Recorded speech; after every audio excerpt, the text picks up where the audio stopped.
Good evening, everyone, and we are again live on this platform, that is Spardha on Live. And today we are going to take a very important topic, that is the quadratic equations. Although it seems to be a very easier one, but again आप देखेंगे यहाँ पे कुछ बहुत ही different, कुछ बहुत ही अलग questions जो है वो हम लोग करने वाले हैं. So we'll be doing one by one. There are almost 10 questions we'll be tackling here. 10 questions की बात करेंगे और 10 के 10 हमारे बिल्कुल ही डिफरेंट क्वेश्चंस होंगे और ऐसे क्वेश्चंस होंगे जो उन एरियाज़ को टैकल करेंगे जो कहीं ना कहीं हम लोग छोड़ देते हैं. कहीं ना कहीं ये सारी चीज़ें हमें एंड मोमेंट पे याद नहीं आती हैं, तो उन टॉपिक्स को आज हम लेने वाले हैं. So will be quickly starting this session. ये सेशन हम लोग जल्दी से अभी स्टार्ट करने जा रहे हैं एंड एक एक क्वेश्चन को, ऑल्दो ये 11th का पार्ट है, थोड़ा सा कुछ बच्चों को दिमाग में नहीं होगा, बट बहुत ऐसी चीज़ें नहीं हैं, ऐसी बातें नहीं हैं जिसके थ्रू हम लोग इनको कर ना पाएँ. आप थोड़ा ग्राफ वगैरह से अप्रोच करेंगे तो आई थिंक काफ़ी चीज़ें आपको 11th की बहुत ईज़िली याद आ जाएंगी. So we are here with the first question. हम लोग आने वाले हैं अपने पहले क्वेश्चन से. So let us begin here. So this is the next topic. Last class में हमने फंक्शंस वगैरह डील किए थे. अब इस क्लास में हम क्वाड्रेटिक की बात करेंगे. So coming up is the first question for all of you. Number of real roots of this equation. Although बिल्कुल आपने इस टाइप का क्वेश्चन शायद देखा होगा, तो देखते हैं इस क्वेश्चन को. बहुत टफ नहीं है, आप आराम से इसको कर सकते हैं. थोड़ा सा अप्रोच पे ध्यान दीजिए. किसी भी क्वाड्रेटिक, ये क्वाड्रेटिक इक्वेशन के अलावा हम लोग मिसलेनियस इक्वेशंस की भी यहाँ पे बात करने वाले हैं. तो number of real roots of the equation निकालना है. 2018 raise to the power x plus 2019 raise to the power x plus 2020 raise to the power x is equal to 2021 raise to the power x. तो analytically निकलेगा, मतलब देखिए कोई formula नहीं है इस क्वेश्चंस को, इस टाइप के क्वेश्चंस को करने का. You have the graphic approach. अगर फॉर्मूले के अलावा कुछ अप्रोच हमें करनी है तो ग्राफिंग अप्रोच आ जाती है. उसके अलावा कैलकुलस का भी अप्रोच आता है हमारे पास. कैलकुलस का भी एक डिफरेंट सा अप्रोच आता है. इंक्रीजिंग डिक्रीजिंग से भी हम लोग रूट्स के बारे में पता करते हैं. चलो देखते हैं आंसर. देखिए कुछ एक कैलकुलस अप्रोच से भी हम लोग क्वेश्चंस को सॉल्व करते हैं कई बार, जहाँ पे डिग्रीज बहुत ऊट पटांग सी होती हैं और उसके अलावा हमारे पास ऐसे क्वेश्चंस होते हैं जो कि डेफिनेटली पॉलिनोमियल फॉर्म में नहीं होते हैं. उन क्वेश्चंस को भी हम लोग इंक्रीजिंग डिक्रीजिंग से भी करते हैं. चलिए मैं थोड़ा सा आप लोग को ब्रीफ अप कर देता हूँ इसके लिए, शायद हम इसके बाद इस क्वेश्चन को ट्राई कर सकते हैं. सो लेट अस से this is a cubic equation और इसके रूट्स के बारे में मैं बात करने वाला हूँ. तो इसको मैं as a function of x मान लेता हूँ. इसका डेरिवेटिव मैं निकालता हूँ. डेरिवेटिव निकालने के बाद मेरे पास क्या आता है, मेरे पास इसके क्रिटिकल पॉइंट्स, यानी कि डेरिवेटिव कहाँ पे ज़ीरो बन रहा है ये मुझे दिख रहा है. ठीक है, तो इसके अगर मेरे पास क्रिटिकल पॉइंट्स आ रहे हैं 1 और -1, तो यहाँ से पता चल रहा है कि फंक्शन का डेरिवेटिव पॉजिटिव है 1 के बाद और 1 और -1 के बीच में नेगेटिव है. इसके पहले ये पॉजिटिव है. डेट मीन्स फंक्शन इंक्रीज़ कर रहा है, ऐसा बन रहा है, फिर डिक्रीज़ कर रहा है और फिर इंक्रीज़ कर रहा है.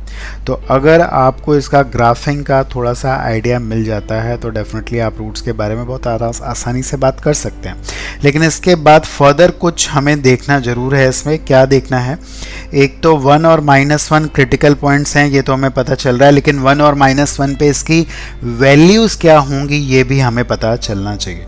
तो अभी हम लोग सिर्फ इस क्वेश्चन को समझने के लिए हम लोग इन्हें एक अलग सा छोटा सा एग्जाम्पल लिया है ताकि मैं आपको कॉन्सेप्ट की क्लैरिटी करा सकूं. तो अगर आप इसकी वैल्यू 1 पे देखेंगे तो 1 पे इसकी वैल्यू जो है 1 - 3 + 6, डेट मीन्स 7 - 3 डेट इज़ 4 आएगा. 4 यहाँ पे कहीं होगा, तो 1 पे इसकी वैल्यू 4 है. अच्छा, -1 पे अगर इसकी वैल्यू देखी जाए तो -1 पे इसकी वैल्यू कितनी आ रही है, 9 - 1 डेट इज़ 8 आ रही है. तो यहाँ पे कहीं पे होगा. देखिए तो फंक्शन क्या था, फंक्शन इंक्रीजिंग था. मेरा फंक्शन इंक्रीजिंग था. फिर डिक्रीज़ कर गया, फिर यहाँ से मुड़ गया। अब यहाँ से आपकी कंप्लीट ग्राफिंग है और उसके थ्रू आप पता कर पा रहे हैं कि ये एक बार एक्स एक्सेस को कट करेगा, वो भी -1 के पहले। इससे आप लोकेशन भी पता कर सकते हो कि एग्जैक्टली रूट तो नहीं पता चलेगा, लेकिन लोकेशन डेफिनेटली हमें पता चल जाएगी। -1 पे इसकी वैल्यू पॉजिटिव है। अगर आप इसके पहले नेक्स्ट इंटीजर और रखेंगे, मान लो -2 रख देते हैं, तो -2 पे -8 + 6 अब भी पॉजिटिव है, लेकिन -3 रखने पर ये नेगेटिव हो जाता है। तो -3 रखने पर ये नेगेटिव हो जाता है, मतलब -3 यहाँ पे है और -2 यहाँ पे है। तो इससे ये पता चलता है कि इसका एक रूट है -3 और -2 के बीच में। कई बार ऐसा भी पूछ सकता है कि इसका रूट अगर अल्फ़ा है, ये अल्फ़ा है, तो ग्रेटेस्ट इंटीजर ऑफ अल्फ़ा की वैल्यू क्या होगी। तो ऑल्दो हम रूट तो नहीं निकाल पा रहे हैं, लेकिन ये पता कर पा रहे हैं कि अल्फ़ा किसके बीच में लाइक कर रहा है, और यहाँ से पता चल रहा है कि इसका ग्रेटेस्ट इंटीजर -3 होगा। यहाँ पे फंक्शन, अगर हम जनरली हम डिफरेंस ऑफ दिस फंक्शन बनाते हैं, अगर आप इसका डिफरेंस बना देंगे, देखिए, तो थोड़ी सी मुश्किल होगी। इसका डेरिवेटिव आप निकालोगे तो थोड़ा सा मुश्किल होगा, बिकॉज इसके क्रिटिकल पॉइंट्स आपके नहीं आ पाएंगे, बिकॉज इसके डेरिवेटिव में आ जाएगा लॉग, इसके डेरिवेटिव में आ जाएगा लॉग, जिसकी वजह से बहुत मुश्किल हो जाएगी। तो यहाँ पे एक अलग सी अप्रोच है, और इस टाइप के सारे क्वेश्चंस आपके हो सकते हैं। अगर इसकी वैल्यू बड़ी है, इनमें से इन सब से अगर इसकी वैल्यू बड़ी है, तो अप्रोच क्या है ज़रा समझिए।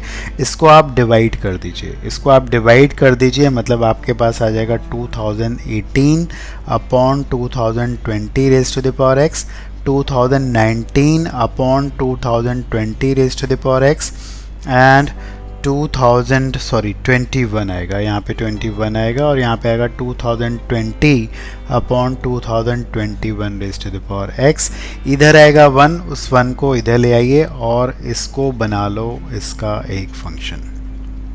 तो पहला स्टेप ये बड़ा इंपॉर्टेंट है कि फंक्शन यहाँ पे कौन सा बनाना है, यहाँ पे फंक्शन किस टाइप का मैं बनाने जा रहा हूँ, ये बड़ा इंपॉर्टेंट है। और क्यों ऐसा बनाया है, इस पे बिल्कुल फोकस करेंगे आप लोग, ठीक है।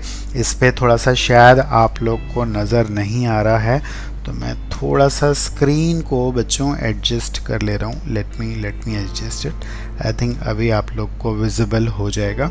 तो अब अगर मैं इसका डेरिवेटिव करता हूँ, अगर मैं इसका अब डेरिवेटिव करता हूँ, आपको बता दूँ कि यहाँ पे ये जो इसका a रेज़ पर x का डेरिवेटिव आता है, ये a रेज़ पर x log ऑफ दिस आएगा, ठीक है, log ऑफ दिस आएगा। इसी तरह बाकी का भी डेरिवेटिव आ जाएगा, लास्ट वाले का भी आ जाएगा, 2020 upon 2021 raise to the power x, ठीक है, log ऑफ दिस। अब देखिए क्या हो रहा है यहाँ पे ये सारे नेगेटिव हैं, बिकॉज इन सारे log की वैल्यू 1 से कम है, इन सारे log की वैल्यू 1 से कम है, तो इसलिए log ऑफ 1 से कम है तो ये नेगेटिव हो जाएगा। ये पूरा का पूरा फंक्शन जो हो जाएगा बच्चों, ये एक डिक्रीजिंग फंक्शन हो जाएगा। ध्यान दीजिए, ये एक डिक्रीजिंग फंक्शन हो जाएगा, और डिक्रीजिंग फंक्शन से अब अगर आप इसकी ग्राफिंग करेंगे इस फंक्शन की, तो आपको समझ में आएगा कि एट x इक्वल टू 0 पे इसकी वैल्यू कितनी आ जाएगी, 2 आ जाएगी। और फंक्शन लगातार डिक्रीज करता जा रहा है, फंक्शन लगातार डिक्रीज करता जा रहा है। उसके बाद तो इसका एक डिक्रीजिंग फंक्शन का, ठीक है, डिक्रीजिंग फंक्शन का। अच्छा, ये भी आप बोल सकते हो कि इन्फिनिटी पे जाके, बिकॉज फ्रैक्शन रेज़ पर इन्फिनिटी 0 होगा, ये सारे 0 हो जाएंगे, और ये -1 आ जाएगा, -1 यानी कि नेगेटिव हो जाएगा।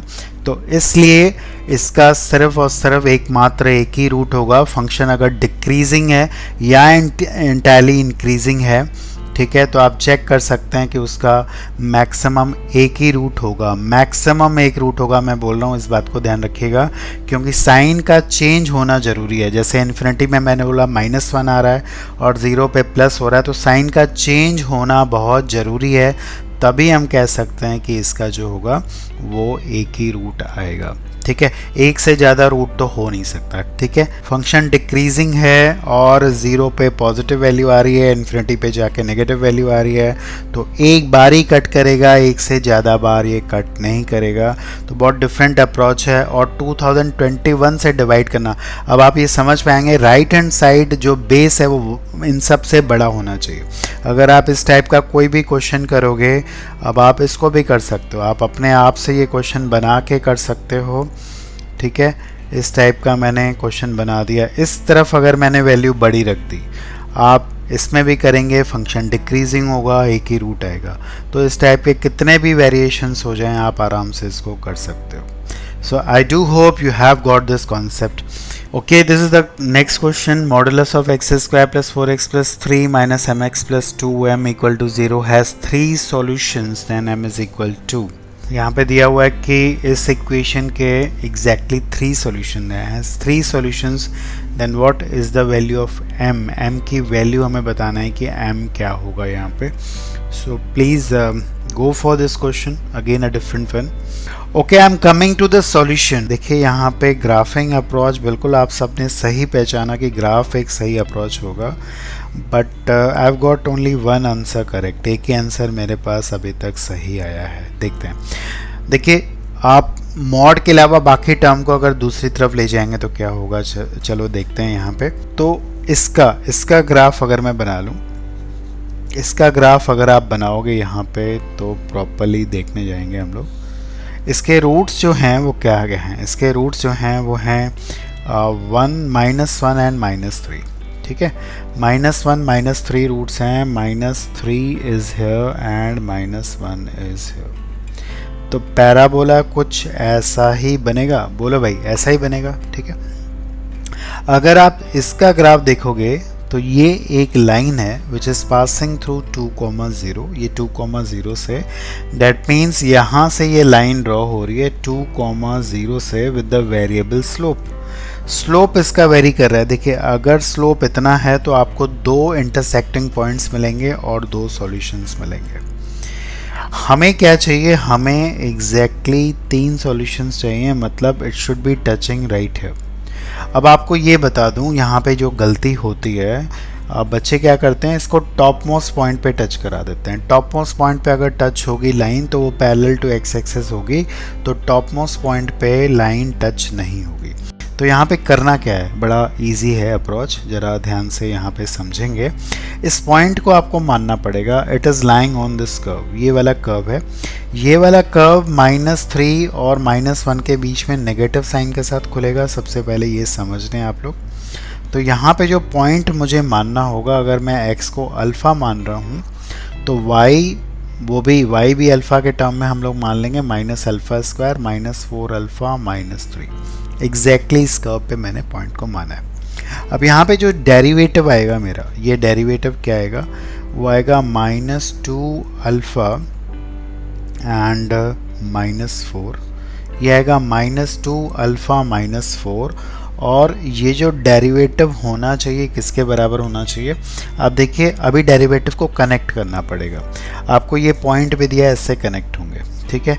तो इसका स्लोप इन दोनों का y2 y1 करके हम लोग बना सकते हैं। तो y2 y1 करके इसको अगर हम बनाएंगे तो क्या आएगा बच्चों, ये आएगा which is basically equal to m। यहाँ से आप अल्फ़ा की वैल्यू निकालेंगे, यहाँ से आप अल्फ़ा की वैल्यू निकालेंगे और उसके बाद आप इसको सॉल्व करेंगे, ठीक है।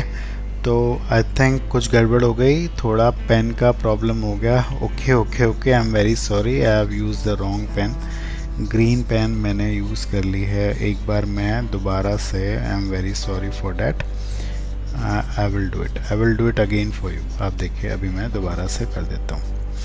ओके, तो मैं क्या कह रहा था कि ये पॉइंट आपको मानना पड़ेगा। ये पॉइंट आप कैसे मानोगे, ये पॉइंट पे देखिए, ये पॉइंट इस कर्व में एज्यूम करना पड़ेगा -3 और -1 के बीच में ये खुल जाएगा नेगेटिव साइन के साथ, ठीक है। नेगेटिव साइन के साथ खुलेगा, यहाँ पे x को मानेंगे अल्फ़ा, तो ये आएगा -α² -4α -3, ठीक है। अब यहाँ पे इसका जो डेरिवेटिव होगा ना बेटा, ये डेरिवेटिव इस पॉइंट पे ये होगा जो कि इसके बराबर होगा। इस पॉइंट को अब हम यूज़ करेंगे और यहाँ से लगाएंगे y2 minus y1 upon x2 minus x1। जब आप ये करोगे तो ये आएगा। जब आप इसको इसके बराबर करेंगे, यही m होगा, यही स्लोप के बराबर होगा। यहाँ से आप अल्फ़ा की वैल्यू निकालेंगे, अल्फ़ा की वैल्यू निकालेंगे और उसके बाद आप m की वैल्यू आपके पास आएगी। तो करेक्ट आंसर जो मुझे मिला है, जो बिल्कुल सही है, वो है -8 प्लस 2 रूट 15, या बोलिए -8 प्लस रूट 60। तो आई थिंक एक दो बच्चों का ये करेक्ट आंसर आ रहा है। आई थिंक आपको समझ में, पहले अल्फ़ा निकलेगा बच्चे, ठीक है। अच्छा, कोई बता रहा था रेंज आएगी। शौनक, रेंज क्यों नहीं आएगी? अगर आपसे तुमसे 4 सॉल्यूशंस बोलता तो 4 सॉल्यूशंस के लिए क्या होता?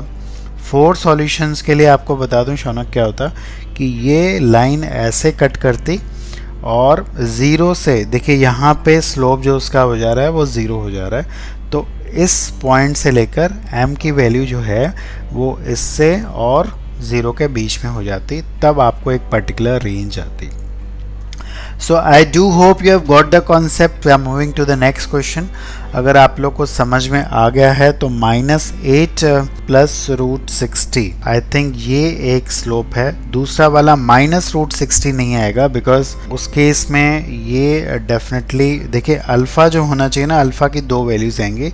तो अल्फ़ा की आपको कौन सी वैल्यू लेनी है? अल्फ़ा की आपको नेगेटिव वैल्यू लेनी है। अल्फ़ा की ये वाली वैल्यू 2 आएंगी, इसमें से आपको अल्फ़ा की नेगेटिव वैल्यू लेनी है, बिकॉज ये आपका 0 के पहले वाला पॉइंट है। Is it clear? तो चलो भाई अगले क्वेश्चन पे चलते हैं। अगला किलर क्वेश्चन हमारे लिए आने वाला है, वो है ये, the value of k for which 4 raised power x minus k minus 4 2 raised power x plus 9/4k is less than 0 for every x lying between 1 to 2। हमेशा नहीं, सिर्फ x जब 1 और 2 के बीच में लाई कर रहा है तो इस एक्सप्रेशन की वैल्यू नेगेटिव हमें चाहिए। तो उसके लिए हमारी k की वैल्यू क्या होनी चाहिए, ये सभी को निकालना है। इजी है बट डिफरेंट है और एडवांस का नेचर है इस प्रॉब्लम का। तो डेफिनेटली सब लोग करेंगे और फटाफट से आंसर हमें करेंगे यहाँ पे।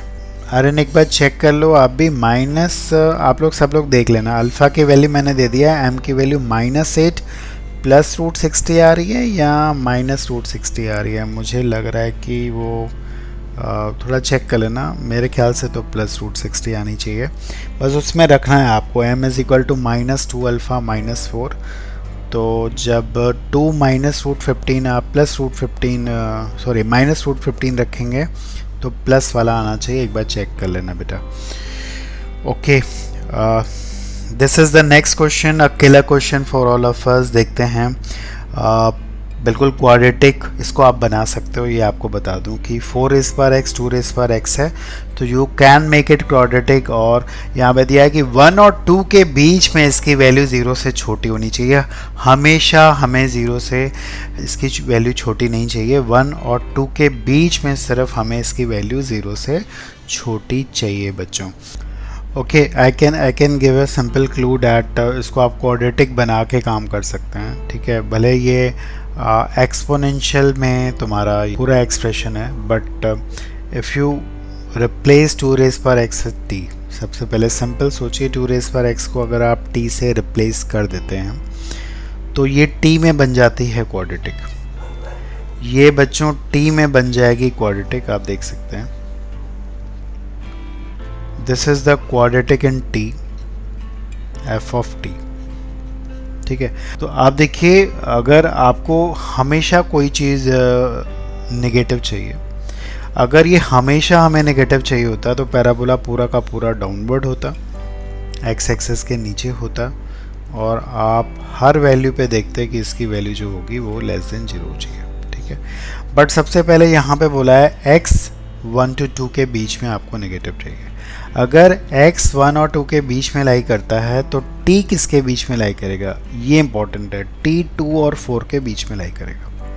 तो अब देखिए, ये काम बड़ा आसानी से हम कर सकते हैं कि 2 और 4 के बीच में आपको नेगेटिव वैल्यूज़ चाहिए। ठीक है, 2 और 4 के बीच में आपको नेगेटिव वैल्यू चाहिए। इतना क्लू दे चुका हूँ, अब तो निकाल लो भाई।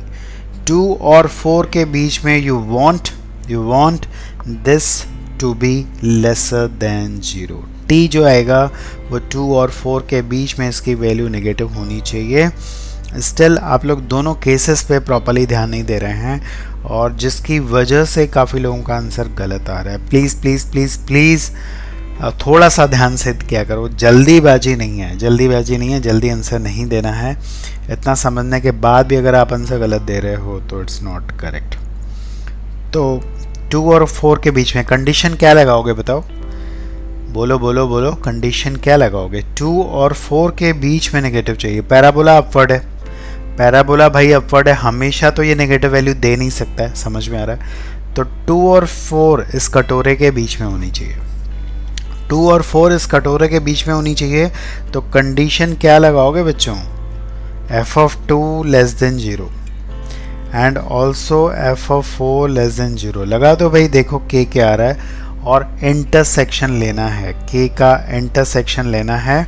तो देख सकते हैं, बताइए फटाफट। अब हम लोग वेट नहीं कर सकते इस क्वेश्चन के लिए ज़्यादा। अब देखिए वैसे भी एग्जैक्टली एक वैल्यू आएगी नहीं, रेंज आएगी, और यहाँ पे जब आप इसको लगाओगे f of 2 तो यहाँ से कुछ k आएगा, और मुझे लग रहा है इंटरसेक्शन जो अगर आप करोगे, ठीक है, इंटरसेक्शन यहाँ से जो k आएगा और फिर 4 रखोगे, यहाँ से जो k आएगा उसका जो इंटरसेक्शन आएगा वो मुझे लगता है 5 आएगा। ठीक है, कुछ भी नहीं आएगा, एक से आएगा आपके पास k, कुछ अलग सा आएगा, k आएगा आई थिंक लेस देन -48 कुछ आ रहा होगा आप लोग को। दूसरे से जो k आएगा आपके पास वो आ रहा है greater than, I think it is 128 by something, that is 7। आप लोग प्लीज़ चेक कर लीजिए। तो k belongs to 5, no value. So you have got the concept, सबको समझ में आ गया बच्चों? कॉन्सेप्ट क्लियर है? अगला क्वेश्चन आने वाला है हमारे पास, और ये आपका है बहुत दिखने में टिपिकल क्वेश्चन है बट है आसान। लीस्ट इंटीग्रल ए की least integral value for which the equation has all its real roots, सबके सारे के सारे रूट्स इसके रियल हमें चाहिए। तो ए की सबसे छोटी इंटीग्रल वैल्यू क्या होगी? ठीक है, तो ये क्वेश्चन का थोड़ा सा अप्रोच थोड़ा मुश्किल सा है, तो मुझे लग रहा है मुझे डिस्कस करना चाहिए। बहुत अलग सा अप्रोच है। देखिए कई बार ऐसा होता है, कुछ चीज़ें आपको बता दूं, कुछ अप्रॉक्सीमेशन चलते हैं। एक अप्रॉक्सीमेशन ये भी चलता है कि अगर सारे रूट्स इमेजिनरी नहीं हैं तो एक अप्रोच कई बार लगता है, बट यहाँ पे मैं लगाने नहीं जा रहा हूँ। जब रूट्स एग्जैक्टली नहीं निकल जाते हैं तो सम ऑफ रूट से आप पता करते हो। फॉर ऑल रियल रूट्स एक अप्रोच चलता है कि square of sum of square of roots should be greater than 0।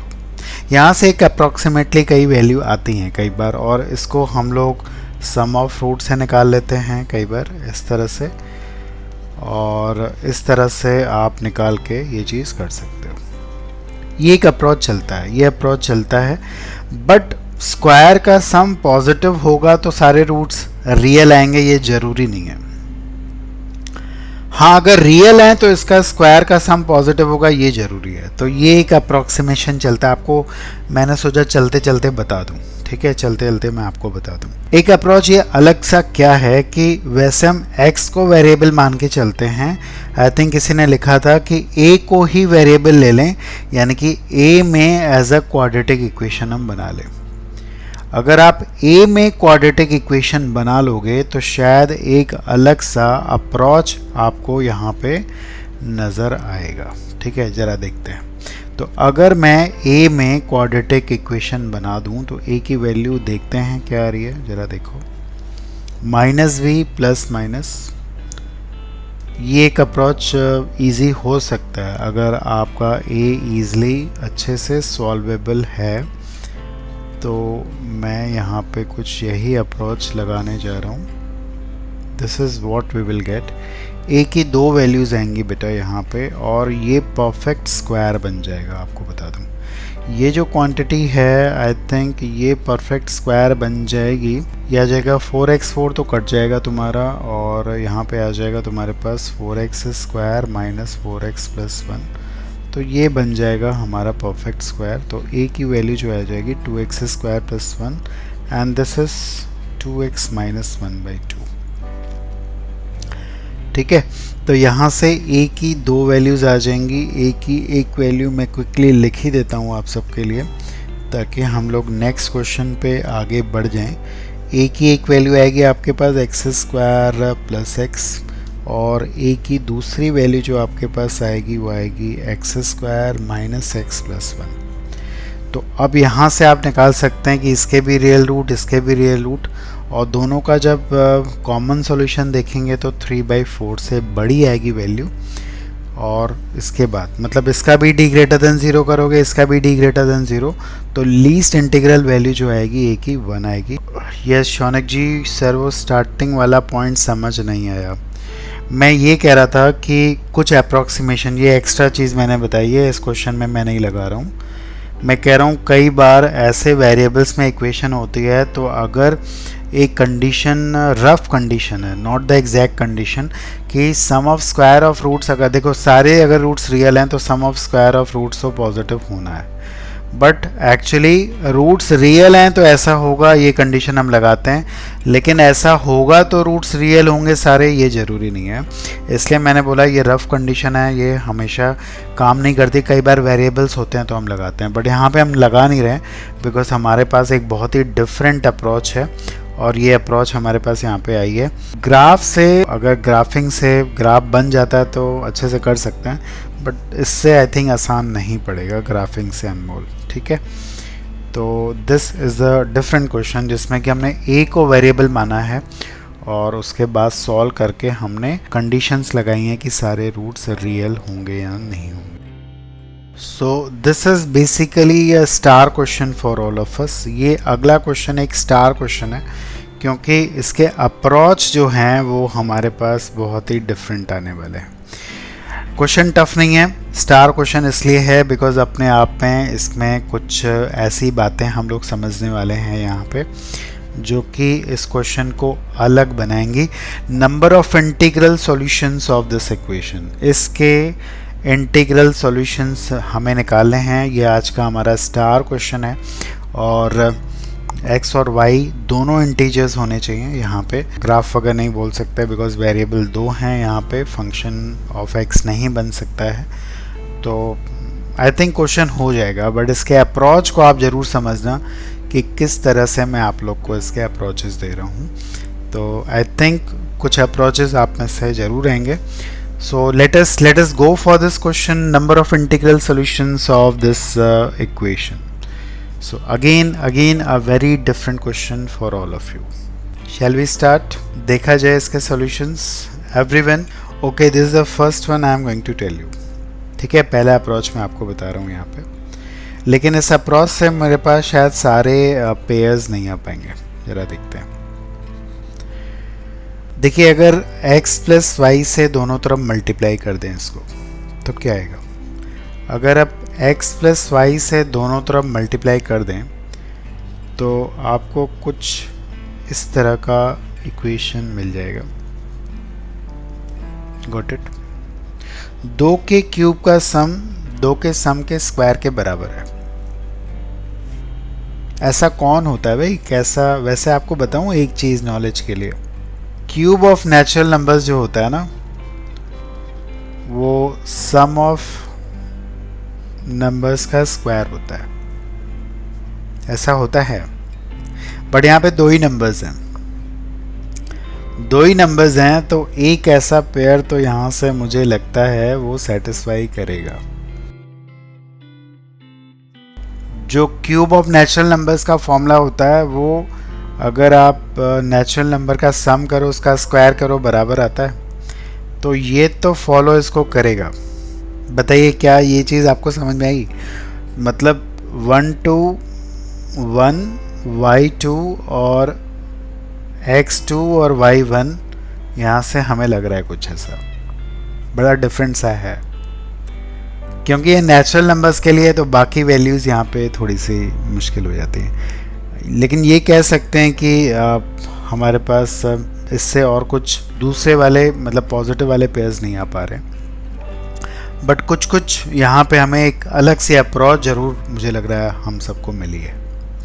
Second approach पे चलते हैं। आप लोग का पूरा रिवीजन कराना है अच्छे से, आप लोग का सारा चीज़ मुझे रिकैप कराना है ताकि कोई भी अप्रोच आप छोड़ ना पाए। So this is a very different question और डिफरेंट अप्रोच के साथ आ रहा है। अब आपको मैं एक दूसरा अप्रोच दे रहा हूँ, बहुत डिफरेंट सा, ज़रा देखते हैं। कुछ लोगों ने लिखा है कंप्लीटिंग द होल स्क्वायर। ठीक है, बिल्कुल। देखिए, कंप्लीटिंग द होल स्क्वायर ये बन सकता है अगर आप इसको 2 से मल्टीप्लाई करेंगे और इस टर्म को भी आप इधर से ले आएँ, तो ये कुछ कंप्लीटिंग द होल स्क्वायर वाली बात हो सकती है। आप देखिए, इन 3 टर्म्स को अगर हम लोग कर दें क्लब, एक एक्स स्क्वायर है और एक -2x है, एक वाई स्क्वायर है, एक -2y है। कुछ आपको समझ में आ रहा होगा कि ये होल स्क्वायर बन सकता है। ये अगर इसको एक 1 मिल जाएगा तो ये भी होल स्क्वायर बनेगा और ये भी होल स्क्वायर बन जाएगा, इधर 2 आएगा बैलेंस में।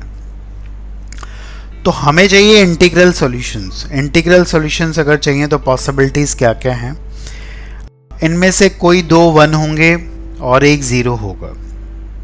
अगर x और y बराबर हैं, ठीक है, और आपको ये दोनों 1 1 दे रहे हैं, तो यहाँ से आप देख सकते हैं कि x और y अगर हमारे पास बराबर है, मतलब ये 0 हो जाए और ये भी हमें 1 दे और ये भी हमें 1 दे, तो एक तो आपको 0,0 मिल सकता है।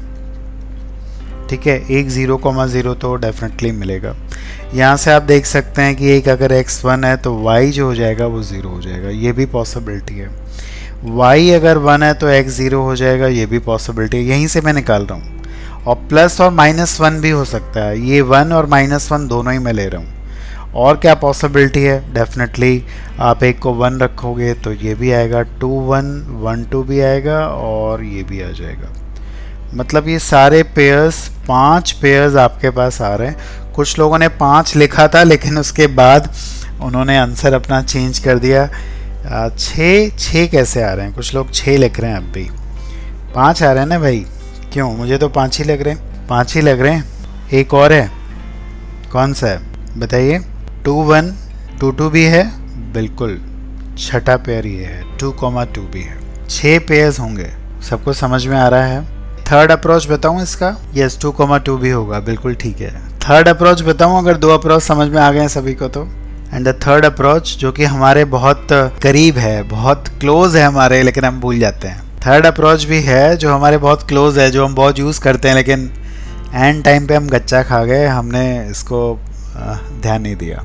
तो देखते हैं क्या है हमारा थर्ड अप्रोच। देखिए, ये x या y में क्वाड्रेटिक है, तो अगर मैं इसको x में क्वाड्रेटिक बना दूं, ये कुछ x वाला टर्म भी इधर से ले आऊं, तो हमारे पास क्या आ रहा है ज़रा देखते हैं। ये आ रहा है ना, देखिए, फॉर रियल x आया कुछ, क्लिक किया, d ग्रेटर देन 0। जब आप ऐसा करते हैं तो आपका वेरिएबल एक गायब हो जाता है, ध्यान दीजिएगा इस पे, एक वेरिएबल आपका गायब हो जाएगा। यहाँ से मेरे पास आ रहा है 3y square -6y -1 laser than 0। यहाँ से तुम्हारे पास y का एक इंटरवल आएगा, यहाँ से तुम्हारे पास y का एक इंटरवल आएगा, जल्दी से मैं लिख दे रहा हूँ, आई थिंक 1 - 2√3 से लेकर 1 + 2√3 तक आएगा। अब y की इंटीग्रल वैल्यूज इसके बीच में जो पॉसिबल होंगी वो 0 1 2 ही पॉसिबल होंगी। देख लीजिए, y को 0 1 2 रखिए, वैसे ही आपके पास x आता जाएगा। Got it? This is the next approach, ये आपका नेक्स्ट अप्रोच है। And please don't forget these, आपके बहुत क्लोज है, आप बहुत इसको यूज़ करते हैं। क्यों भाई? समझ में आया? डेरिवेटिव भाई नहीं करेंगे अनमोल जी, इसमें x और y 2 हैं, y as a function of x बनाना मुश्किल है, इसलिए derivative is ruled out. Got it? अच्छा विजिबल नहीं है, ओके सॉरी सॉरी सॉरी, मैंने तो बहुत जोश जोश में ना इधर लिख दिया है, आई एम वेरी सॉरी। अभी देखिए आप लोग को दिख रहा है, आई एम वेरी सॉरी। थोड़ा मैं साइड हो जाता हूँ इस तरफ। हाँ भाई, था ना मस्त क्वेश्चन, सबको समझ में आ गया, क्लियर है? ओके, अब आता है हमारा अगला question. This is again a good question, बहुत बढ़िया क्वेश्चन है और इसको पूरा पूरा दिल से इसको करेंगे अच्छे से। आप ही का क्वेश्चन है, ठीक है, और इसमें कोई गड़बड़ नहीं होनी चाहिए, ठीक है। अप्रोच पे यहाँ पे भी ध्यान देंगे, बहुत डिफरेंट से अप्रोच यहाँ पे हम देखने वाले हैं। So the complete value of A for which the inequality is greater than zero, कई बार होता है greater than zero for all x होता है, ठीक है, तब हम क्या लगाते हैं, डी लेस देन जीरो। लेकिन यहाँ पे दिया है for true, this is true for all x greater than equal to 2। अगर ये 2 से बड़ी वैल्यूज के लिए इस इनइक्वालिटी, इस एक्सप्रेशन की वैल्यू 0 या 0 से बड़ी है तो क्या होगा ए, ये हमें बताना है, ठीक है। चलो जरा इस पर मंथन करते हैं, सब लोग मंथन करेंगे, जरा देखिए। सबसे पहले मैं इसको फंक्शन बना लेता हूँ, ठीक है। 2 अप्रोच पे हम बात करेंगे, सब लोग सीखेंगे इस क्वेश्चन से। अभी हुआ है नहीं हुआ है इम्पोर्टेंट नहीं है, इम्पोर्टेंट बिल्कुल नहीं है, यहाँ पे ध्यान दीजिए। देखिए सबसे पहले इसको पॉजिटिव बनना है, ये बात बिल्कुल तय है, समझ लो यहाँ पे कि इसका जो पैराबोला होना चाहिए वो अपवर्ड होना चाहिए। पैराबोला अगर डाउनवर्ड हो गया तो ये आपको पॉजिटिव वैल्यू नहीं दे पाएगा फॉर एक्स ग्रेटर देन 2, ये आपको पॉजिटिव वैल्यू बिल्कुल नहीं दे पाएगा, ठीक है। तो पैराबोला को बनना तो है अपवर्ड, पैराबोला को बनना अपवर्ड है, तो पैराबोला तो अपवर्ड बनेगा, यानी कि ए को तो 1 से बड़ा बनना ही बनना है, ठीक है। तो ये ऑप्शन तो डेफिनेटली हमारा ख़त्म हो जाते हैं पहले तो। लेकिन पूरी कंप्लीट इसकी स्टोरी समझनी बहुत इम्पोर्टेंट है। देखिए ऐसा है कि 2 के बाद मुझे इसका वैल्यू पॉजिटिव चाहिए, 2 के बाद मुझे इसकी वैल्यू पॉजिटिव चाहिए, ये बात पहले आप समझिए। अब पैराबोला अगर ऐसा भी हो गया, ठीक है, तो 2 के बाद तो आपको बड़ी वैल्यूज़ दे रहा है, मतलब इसका डिस्क्रिमिनेंट अगर पॉजिटिव भी हो गया या ऐसा भी हो गया, ये सारे लोकेशंस पॉसिबल हैं। 2 से बड़ी वैल्यूज़ के लिए आपको आउटपुट पॉजिटिव चाहिए, ये ध्यान दीजिए, ठीक है। इस तरह से आपका एक सिचुएशन ये बन सकती है। अगली सिचुएशन में जो आपको समझाने जा रहा हूँ वो ये बन सकती है कि इसका जो वर्टेक्स है वो इधर ही लाई कर रहा है, इधर वर्टेक्स लाई कर रहा है, और इसका कुछ पार्ट इधर आ रहा है, लेकिन पूरा का पूरा एक्स एक्सिस के ऊपर आ रहा है। अगर वर्टेक्स इधर भी लाई करने लगा, लेकिन इसमें क्या होना चाहिए कि d हमारा इस केस में लेस देन 0 होना चाहिए, भले f ऑफ 2 हमारा पॉजिटिव होगा, और जो वर्टेक्स है इस केस में, वर्टेक्स यानी कि -b/2a वो भी 2 से बड़ा होना चाहिए, ये कंडीशन लग सकती है। इस केस में क्या है, इस केस में हम कह रहे हैं कि f ऑफ 2 तो ग्रेटर देन 0 होना चाहिए, वो चीज़ दिक्कत नहीं है, और वर्टेक्स जो हमारा है वो हमारा 2 से कम हो सकता है। ये पॉसिबिलिटीज़ मैं लिख रहा हूँ, ये इस केस में d मेरा ग्रेटर देन 0 है या लेस देन 0 है माने नहीं रखता इसकी, बिकॉज आप देखिए वो कट भी कर सकता है, नहीं भी कर सकता है।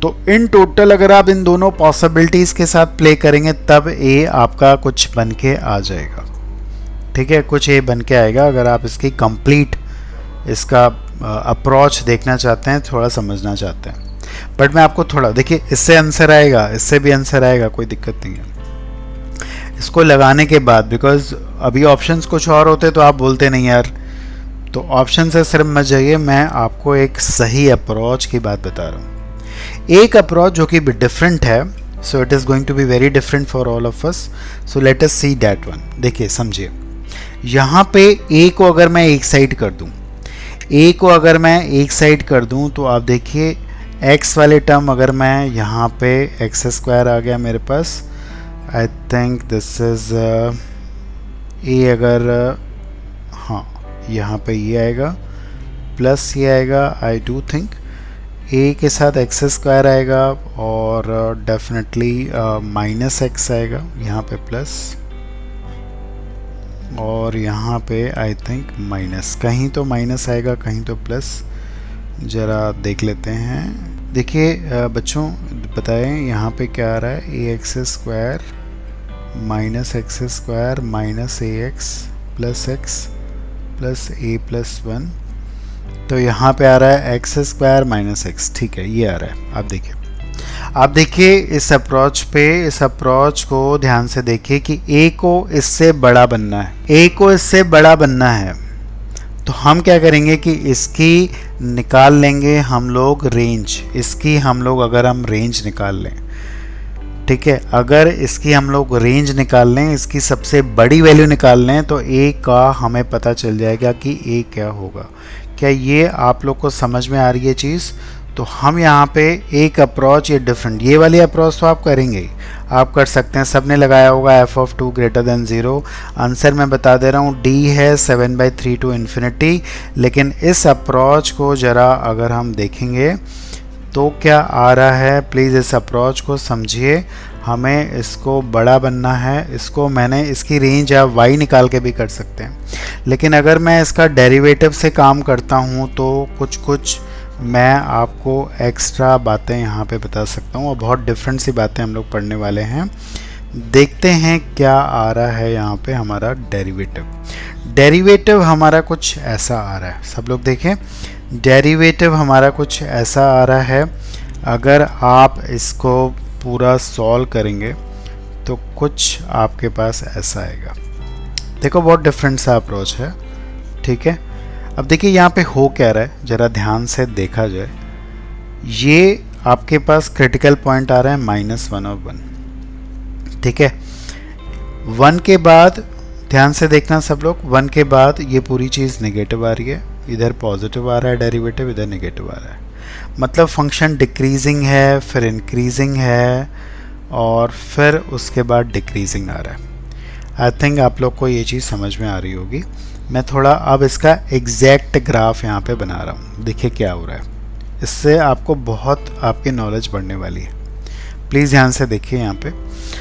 तो -1 पे अगर इसकी वैल्यू देखी जाए, -1 पे इसकी वैल्यू क्या आएगी, -1 पे इस एक्सप्रेशन की वैल्यू कितनी आएगी, -1 अगर आप रखोगे यहाँ पे तो आई थिंक ये आपको दे देगा 3। -1 पे ये आ रहा है 3, ठीक है, दिस इज गिविंग यू 3। और 1 पे ये आपको देगा, 1 पे देगा ये आपको 1/3।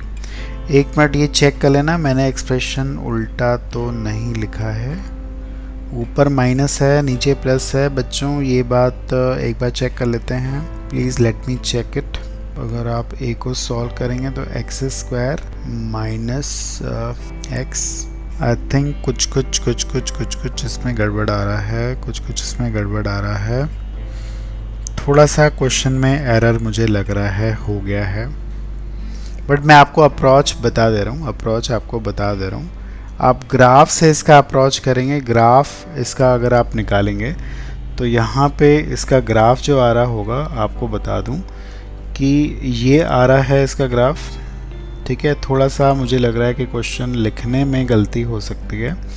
0 पे इसकी वैल्यू 1 आ रही है, 0 पे इसकी वैल्यू 1 आ रही है, इन्फिनिटी पे भी 1 आएगी और -इन्फिनिटी पे भी इसकी वैल्यू 1 आएगी। तो इस तरह से कुछ इसका अप्रोच चलेगा।